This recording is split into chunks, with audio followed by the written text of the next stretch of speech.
Many as 2 million Vietnamese starved to death during a famine, while rice was exported to France. Ho appealed to the U.S. for mediation, but never even received a reply. The emerging Cold War between the Soviet Union and America made France's participation in the defense of Western Europe critical to the U.S. The French agreed to cooperate with the Americans, but the U.S. had to keep out of France's colonial affairs. Ho Chi Minh was meeting with a rather sympathetic French official. He said to him something that is very, very important, that the French didn't understand at the time, and which also becomes important later for the United States. He says, if we go to war, we're going to lose 10 men for every one that you lose. But in the end, we'll win and you'll lose.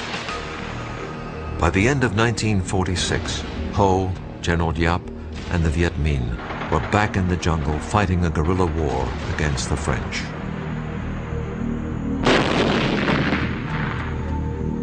Initially, it seemed unlikely that the Viet Minh would have any hope in defeating the French. But by 1954, the French were desperate to end the bloody guerrilla war that seemed to have no end in sight. The French decided to spring a trap for the Viet Minh at a place called Dien Bien Phu. They believed that the ensuing battle would end the Indochina War. It did end the war, but in a way they could never have imagined.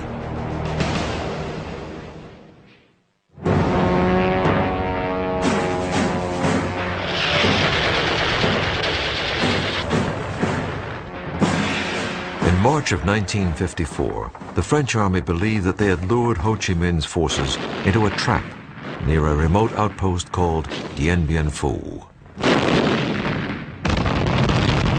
Unfortunately for the French, they only trapped themselves. The battle cost the French over 15,000 casualties. It also cost them Indochina. The Viet Minh victory over the French marked the first time that a European power had been defeated in battle by its colony since the American Revolution.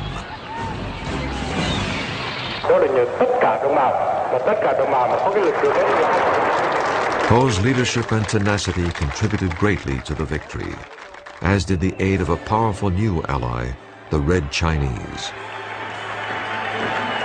Ho tried to play down the Chinese Communist support. He feared that this alliance would drag Vietnam into the Cold War. And this would mean, therefore, that Vietnamese independence would not be a local question between Viet Minh and the French, but would be now an international question between the two superpowers. Despite the victory at Dien Bien Phu, Vietnam's fate would ultimately be decided at a peace conference in Geneva. Both the Soviet Union and Red China urged Ho to accept the terms of the Geneva Peace Agreement, which divided the country in half at the 17th parallel. It took all of Ho's political skill to get his colleagues to accept the compromise. After 1954, Ho and the Communists concentrated on building a socialist state in the North. They implemented a land reform program modeled after the one created by Mao in China. And it was a very brutal program. Lots of landowners were executed. It was very corrupt in many cases. The story is that Ho Chi Minh actually realized this thing had gotten out of hand and apologized for it, but of course it was too late. These people had been killed. The North did not have the only repressive government in Indochina.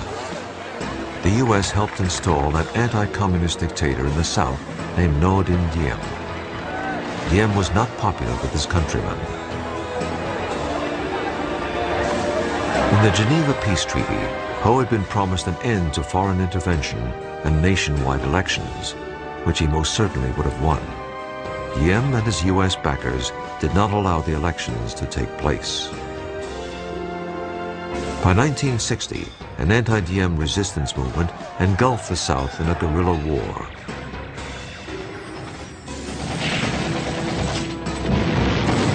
The The more the North supported the guerrillas, or Viet Cong, the more the U.S. intervened to counter the spread of communism. Just as Ho had feared, Vietnam had become the key battlefield of the Cold War. We had this idiotic idea that communism was a monolith, that all communists were the same, and Ho was part of that monolith. But there's a lot of evidence that he wasn't. If only we had come to the point where we'd say, okay, he's a communist, but he's our communist, you know? By 1966, the Vietnam War was in full swing. By now, Ho was 76 years old and probably not involved in the day-to-day conduct of the war. But he was still the prime source of inspiration to the Vietnamese people to fight on, no matter the cost. Ho Chi Minh died on September 2nd, 1969, at the age of 79.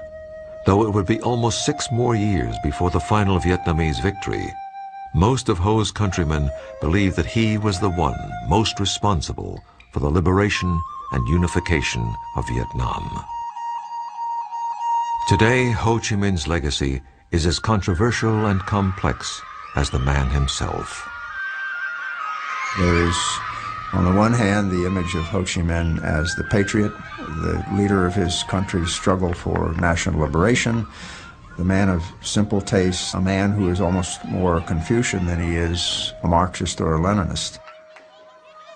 The other image of Ho Chi Minh is as an international communist agent, the head of a repressive regime which carried out policies deeply repugnant to many Vietnamese. I think you got to deal with the dual character of this man. At the same time that you have this image of the kindly, wispy, emaciated, frail Ho Chi Minh, you got to remember underneath that is a really tough figure, absolutely dedicated, absolutely relentless. The ends were always more important than the means to Ho Chi Minh. But some critics believe that the communist economic and political system that he left behind was too high a price for independence and unification. Ho Chi Minh said in 1945, they would like to have Vietnam independence, freedom, and happiness. And from the 3 slogans, what is left right now?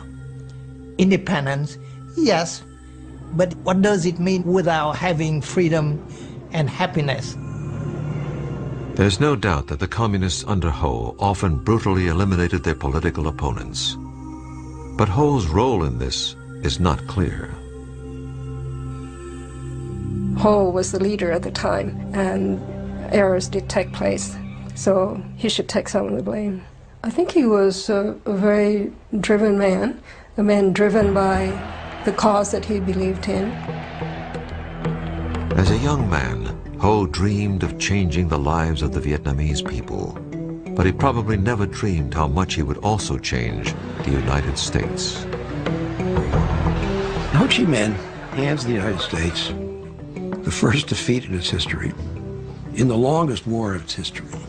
And in that respect, he should teach us a lesson, which is you don't get involved in wars in these places when you're up against enemies that are intensely, passionately nationalistic and are prepared to make these limitless sacrifices to win. Recent estimates of Vietnamese casualties since 1946 are placed at over 3,500,000 dead. This staggering number is a reflection of the steely determination of Ho Chi Minh and the Vietnamese people. Ho Chi Minh's enduring legacy, in terms of his image and the way he is seen around the world, I think probably he's remembered perhaps more than anything else as the leader of probably the most successful movement for national liberation that we've seen in our century. Ho Chi Minh accomplished an incredible feat in helping to free his country and unite it despite the opposition of France and the United States. This achievement required the efforts of a man who was part Lenin, part Gandhi, part Confucius, and all Vietnamese.